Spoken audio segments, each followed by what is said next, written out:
Assalamualaikum everyone. My name is Ahmad Iskandar bin Azman. Today I would like to do the opening for our group presentation with the title of Strategy for Analyzing and Entering Foreign Market and International Strategic Alliance. This group assignment presentation is prepared for Madam Suhana Binti Abdul Rahman Satri and was prepared by us, me Ahmad Iskandar bin Azman, and my three fellows Muhammad Najmie Ismie bin Muhammad Iskandar, Fatini Najwa Binti Tuah, and Nur Anis Izzaty Binti Zainal. Without further ado, I would like to go for the introduction. As you can see, Solar Bright Ltd, Spanish green power company with strong track record in solar tech for hot climates, expansion into Middle East, alliance with Gulf Build Co, 60% Gulf Build and 40% Solar Bright, and they have access to contracts and technology contribution. Next, the Pestle Factor 1, workforce and demographic. 60% of the population under 30, which means rising energy demand. A lot of people will need energy with all this new technology, right? Next, the talent shortage in renewable energy, which means they will need to reliance on foreign workers because lack of talent within their local manpower. Next, localization policies, which means it's cost them training costs and compliance. Next, younger generations support renewable energy, which means brand loyalty. They will stick to this brand because it's monopoly almost the whole market. Next, the impact, HR strategy, compliance, and cost efficiency. Okay. I would like to end my session and proceed with my other fellows. Thank you. Next, I'll be talking about Pestle Factor 2, which is trade and geopolitics.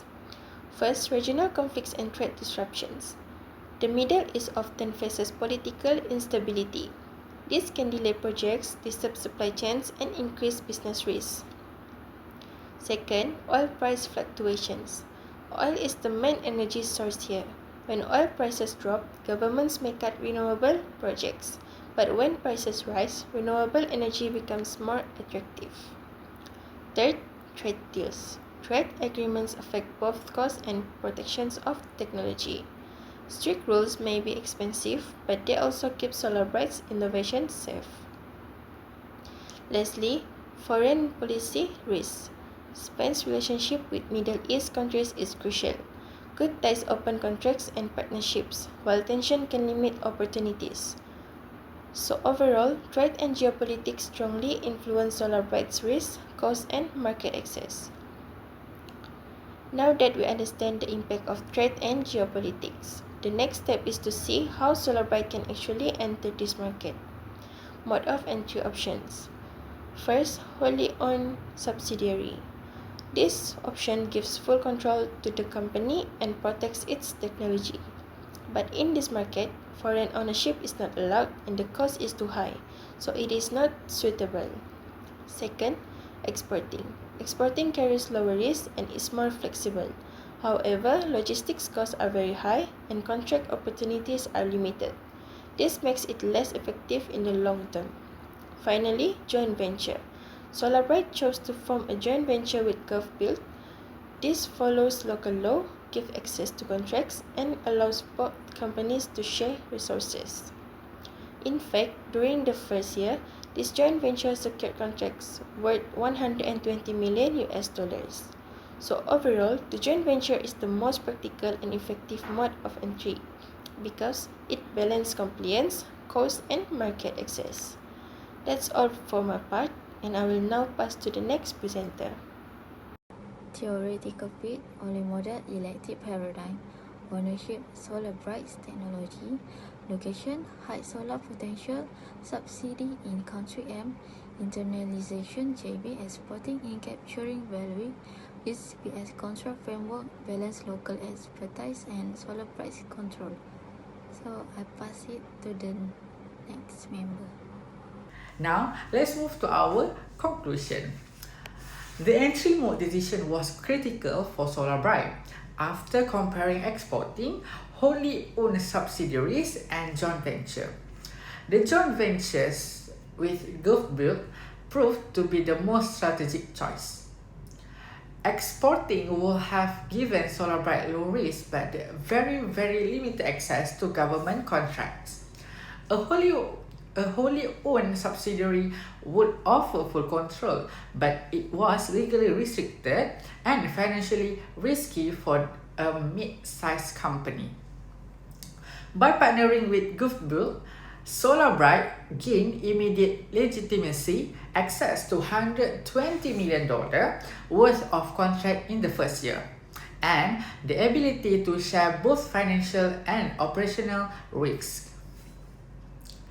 Importantly, the pastel analysis showed that demographics with a young, energy-hungry population and regional geopolitics, and also including oil price fluctuation, are long-term factors Solar Bright must continuously monitor.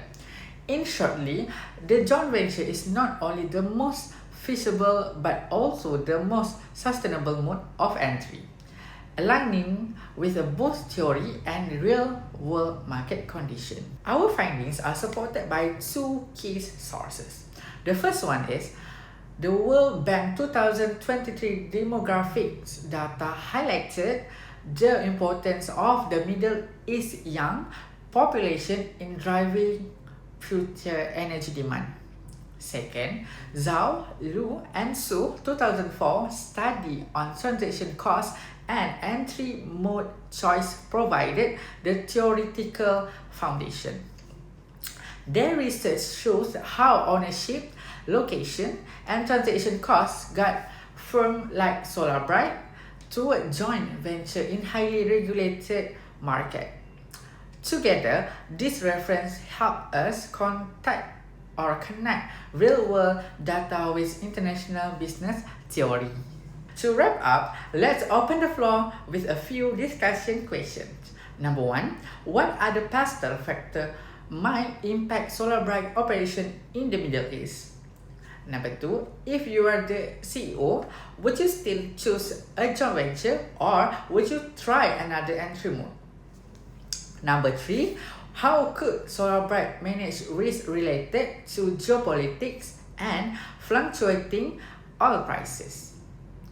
And finally, number four, what workforce development strategies could strengthen Solar Bright long-term presence in country M? So that's all for us. Thank you.